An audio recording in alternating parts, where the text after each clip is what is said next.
दरम्यान ज्या अतिदक्षता कक्षाला आग लागली त्यावेळी ड्युटीवर उपस्थित असलेल्या 2 परिचारिकांनी जीवाची पर्वा न करता 6 नवजात शिशूंचा जीव वाचवला। त्यांच्याशी आमच्या प्रतिनिधींनी बातचीत केली आहे, पाहूया।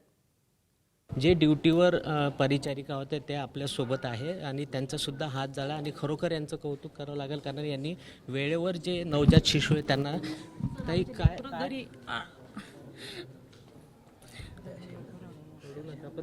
ती सिच्युएशन एवढी बेकार होती की आम्ही काय करू, लेकरू कशी तरी आम्ही हँडल केली। आम्ही आमचा विचार नाही केला सर, एवढी आग होती पण आम्ही आमचा विचारही नाही केला का काही होईन का म्हणून आम्हाला, पण आम्ही गेलो लेकरं काढले सर।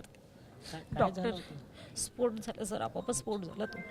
हां, म्हणजे वेळच नाही दिलं त्यांनी डायरेक्ट ते असे तर ते आग दिसल्यानंतर आम्ही ते एक आग विझून राहिली तर दुसरं आम्ही बाळ काढले त्याच्यातले भेंटी चालू, म्हणजे आग असताना इंटरकॅट काढली ते बाळाला आम्ही पटपट बाहेर काढले। सुपरला हलवलं सर, धावत पडत गेलो आम्ही बच्चे घेऊन।